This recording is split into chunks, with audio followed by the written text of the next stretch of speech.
Assalamualaikum warahmatullahi wabarakatuh. Selamat pagi semuanya.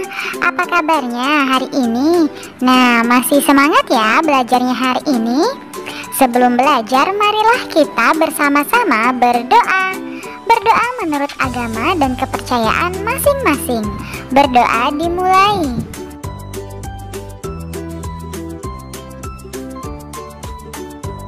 Berdoa selesai. Hari ini kita akan belajar materi kelas 4 tema 8, subtema 3 pembelajaran 5 mengenai kebangga terhadap daerah tempat tinggalku.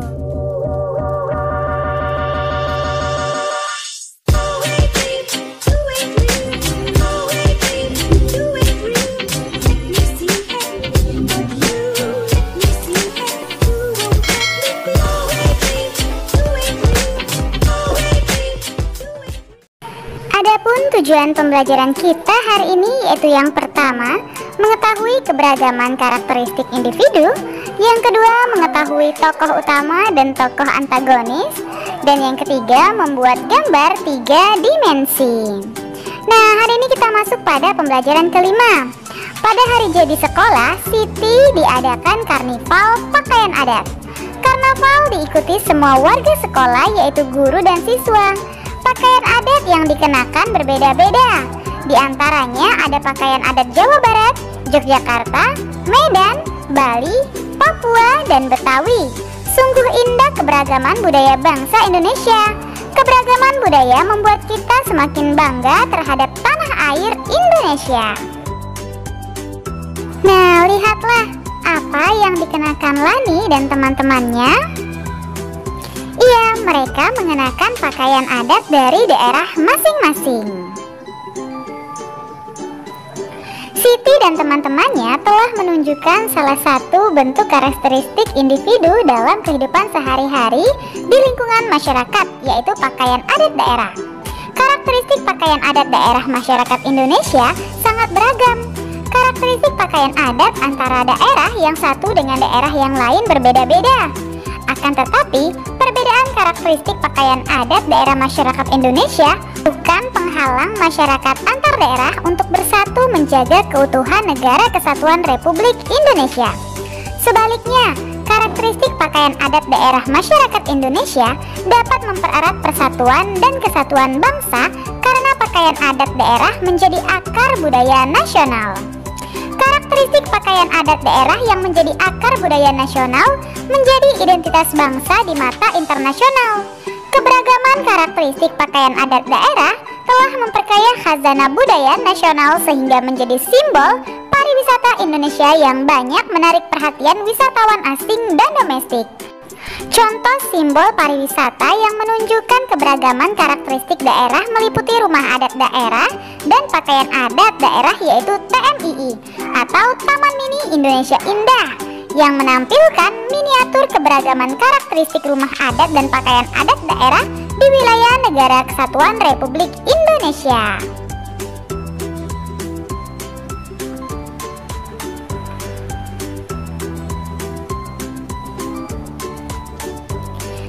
Lihatlah keberagaman karakteristik masyarakat Indonesia sebagai simbol pariwisata. Itulah contoh dan manfaat keberagaman karakteristik individu dalam kehidupan sehari-hari di lingkungan masyarakat. Masih banyak contoh dan manfaat keberagaman karakteristik individu dalam kehidupan sehari-hari di lingkungan masyarakat. Apa sajakah itu?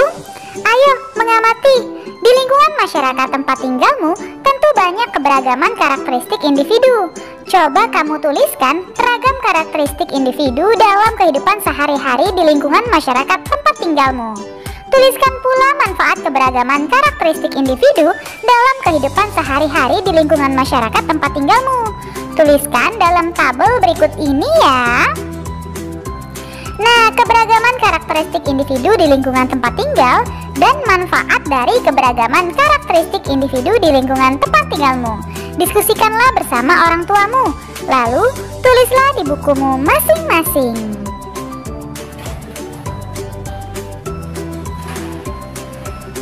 Dalam masyarakat, tidak jarang keberagaman karakteristik dijadikan sumber masalah. sehingga memecah belah persatuan dan kesatuan bangsa. Terjadinya masalah sering timbul akibat dari ulah pihak-pihak yang sengaja ingin membuat kekacauan dalam masyarakat. Oleh karena itu, kita sebagai bangsa Indonesia hendaknya senantiasa memupuk toleransi serta persatuan dan kesatuan dalam keberagaman. Orang yang sengaja ingin membuat kekacauan dan perpecahan antara warga masyarakat dalam cerita fiksi mencerminkan tokoh antagonis. Masih ingatkah kamu dengan tokoh antagonis? Siapa pula tokoh utama dan tokoh pembantu atau tambahan?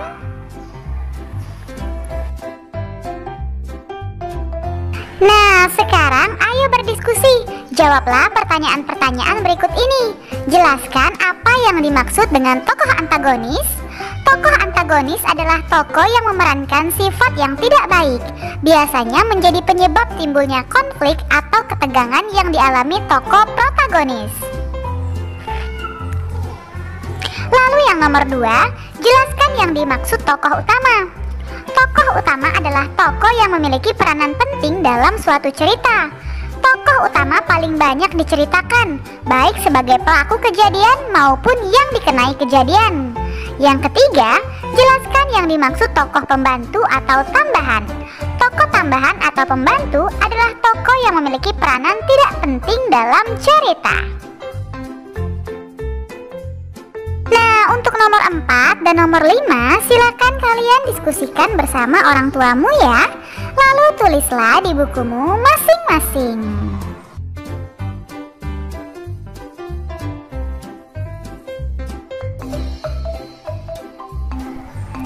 Sekarang ayo membaca. Bacalah cerita berikut. Judulnya Kendi Emas dan Ular. Alkisah hiduplah sepasang suami istri yang sangat sederhana. Keduanya sangat merindukan anak, namun Tuhan tidak mentakdirkan memiliki anak. Secara ekonomi, kedua petani sederhana itu jauh dari layak, sangat miskin sekali. Namun, semangat untuk bekerja mereka luar biasa. Ya Tuhan, turunkan kepada kami rezeki dari langit. Kami ingin hidup layak, pinta Pak Petani dengan nada berharap. Setelah berdoa di rumah, ia pun bergegas ke ladang. Walau ladang orang lain, ia tetap bekerja sepenuh hati demi bertahan hidup. Sang istri kadang ke sawah membantu dan kadang di rumah. Apa itu? Kok ada benda jatuh dari langit? Pak Petani itu kaget karena melihat sebuah benda jatuh ke sawah. Tak jauh dari posisinya mencangkul. Karena penasaran, ia melihat sekeliling dan memastikan bahwa itu bukan perbuatan orang lain. Benda apa ya? Kok aneh? Tidak ada angin dan hujan, tiba-tiba ada benda jatuh. Ia pun memeriksa benda itu yang ternyata jatuh di antara padi di sawah. Ternyata itu sebuah kendi. Kendi itu tidak pecah karena jatuh di lumpur sawah. Pak Petani berusaha memeriksa apa isi kendi tersebut. Ya Tuhan, ternyata dalamnya logam emas. Pekik petani itu kaget bukan kepalang. Ia mengintip dari lubang kendi dan memang benar, ada beberapa keping logam emas murni. Hati nuraninya bertempur antara diambil atau dibiarkan saja. Ini kan ladang majikanku, apapun yang ada di ladangnya adalah miliknya. Dan aku tak akan mencuri suatu yang bukan hakku, ujar sang petani itu sambil memegang kendi tanah liat yang berisi emas koin murni. Kemudian karena Pak Petani berhati baik, ia tidak mengambil kendi yang berisi koin emas itu. Pak Petani lalu membiarkan pada posisi semula di pojok sawah. Ia pun melanjutkan kerjanya, bercocok tanam di sawah itu. Ketika sampai di rumah, Pak Petani menceritakan pengalaman anehnya saat berada di sawah. Istrinya sangat terkejut dan agak marah karena menilai suaminya itu manusia terbodoh di dunia. Kenapa Bapak tak ambil saja kendi berisi koin emas itu? Jangan Bu, itu bukan hak kita. Segala sesuatu yang berada di tempat orang lain, apapun alasannya, tidak boleh kita ambil. Itu bukan milik kita. Nasihat suaminya yang memang sangat jujur dan taat pada ajaran agama. Diam-diam ada seorang ibu yang kebetulan mendengar percakapan petani itu dari balik dinding rumah. Dan sang ibu itu sangat tertarik untuk mengambil kendi di sawah itu. Karena sudah malam, ia mengajak suaminya untuk ke sawah, tempat biasanya Pak Petani itu bekerja. Ayo Pak, kita cari kendi berisi koin emas itu. Iya juga ya. Ayo, mumpung bulan purnama ya, pasti tak terlalu gelap di sawah. Bapak bawa senter juga, ujarnya sambil bernafsu untuk mengambil kendi itu. Sepanjang perjalanan, pasangan suami istri yang terkenal rakus itu tertawa-tawa dan berhayal. Kelak ketika menemukan kendi berisi tumpukan koin emas itu, ia bisa membeli sawah, rumah, dan dapat uang banyak. Nafsu duniawinya sudah menguasainya. Di mana Bu kendinya? Sawah seluas ini mana mungkin bisa kita telusuri, apalagi malam hari. Yang saya dengar tadi, katanya tak jauh dari pohon beringin Pak, pas di pojokan sawah. Tapi itu kan dekat dengan kuburan Pak, ujar istrinya agak ketakutan. Tenang saja Bu, kan ada Bapak. Ayo kita ambil bersama. Keduanya lalu menuju pohon beringin yang kebetulan berdekatan dengan sawah. Setelah mencari beberapa lamanya, akhirnya Pak Petani berhati iri dan serakah itu menemukannya. Bu, ini kendinya. Ayo Bu, kita pergi dari sini. Kita buka di rumah saja, sarannya pada sang istri.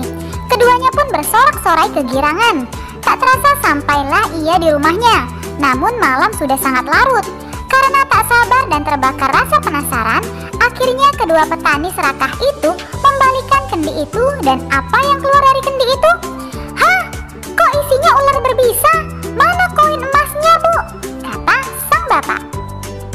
Keduanya sangat kecewa dan sangat marah.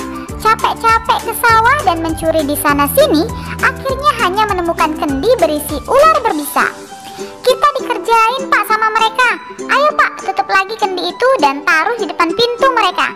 Pasti besok mereka akan buka, usul sang istri yang juga sangat marah dan terbakar balas dendam. Singkat cerita, suami istri yang dengki itu menaruh kendi di depan pintu dengan harapan akan dipatuk ular berbisa. Dan keduanya pun pergi dengan perasaan penuh kedengkian.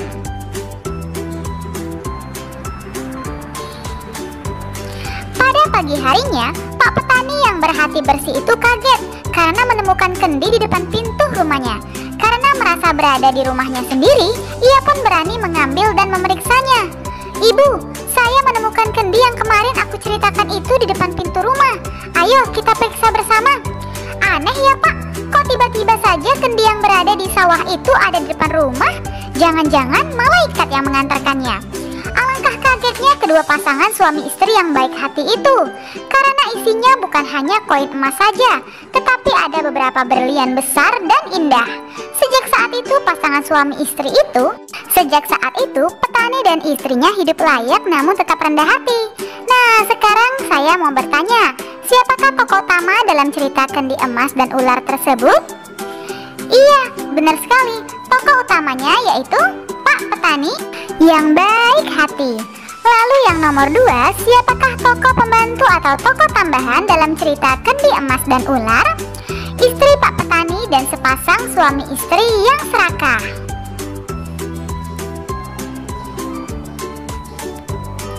Lalu yang nomor 3, siapakah yang menjadi tokoh antagonis? Tentu saja sepasang suami istri yang rakus dan serakah tersebut. Nah, untuk nomor 4 dan nomor 5, silakan kalian diskusikan bersama orang tuamu ya. Lalu tulislah di bukumu masing-masing. Nah, kamu hendaknya bisa mengambil hikmah dari cerita kendi emas dan ular. Kamu harus berprasangka baik kepada teman. Jadikan setiap keadaan, entah itu keadaan baik ataupun keadaan buruk, penyemangat menuju impian kita. Tuhan sangat suka orang baik dan Tuhan akan memberikan yang terbaik, walaupun dari tangan orang-orang yang jahat. Kendi merupakan contoh benda 3 dimensi. Dapatkah kamu menggambar benda 3 dimensi? Berikut contoh langkah-langkah menggambar 3 dimensi berupa kendi. Yang pertama, menyiapkan alat dan bahan untuk menggambar, seperti pensil, penghapus, kertas, dan pewarna. Lalu membuat sketsa gambar tersebut. Nah, seperti pada gambar berikut ini ya. Kemudian memperjelas gambar sketsa tersebut. Lalu yang keempat, menyelesaikan gambar tersebut. Lalu, ayo mencoba. Kamu telah memahami langkah-langkah menggambar bentuk 3 dimensi. Sekarang, buat Buatlah sketsa gambar benda 3 dimensi berupa lingkungan tempat tinggalmu. Dapat berupa rumah dengan pepohonan di sekitarnya, dapat berupa rumah dengan bintang-bintang di sekitarnya, atau sesuai dengan keinginanmu di dalam menggambar. Buatlah sketsa pada kotak berikut ini ya.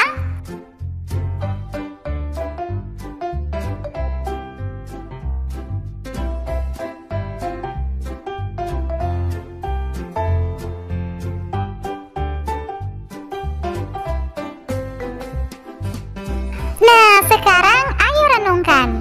Banyak kegiatan yang sudah kamu lakukan pada pembelajaran 5 ini. Di antaranya membuat sketsa gambar 3 dimensi. Apakah kamu merasa kesulitan dalam membuat sketsa? Apa pentingnya membuat sketsa dalam menggambar 3 dimensi? Lalu bagaimanakah jika menggambar karya 3 dimensi tanpa membuat sketsa?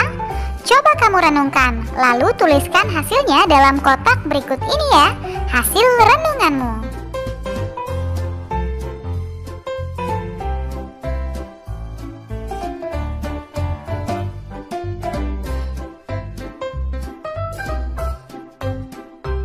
Untuk kerjasama dengan orang tua, tunjukkan sketsa gambar benda 3 dimensi yang sudah kamu buat kepada orang tuamu atau kakakmu. Mintalah masukan kepada bapak atau ibu atau kakak tentang sketsa yang kamu buat. Kemudian selesaikan sketsa yang kamu buat menjadi gambar yang sempurna. Selamat belajar ya anak-anak, tetap semangat!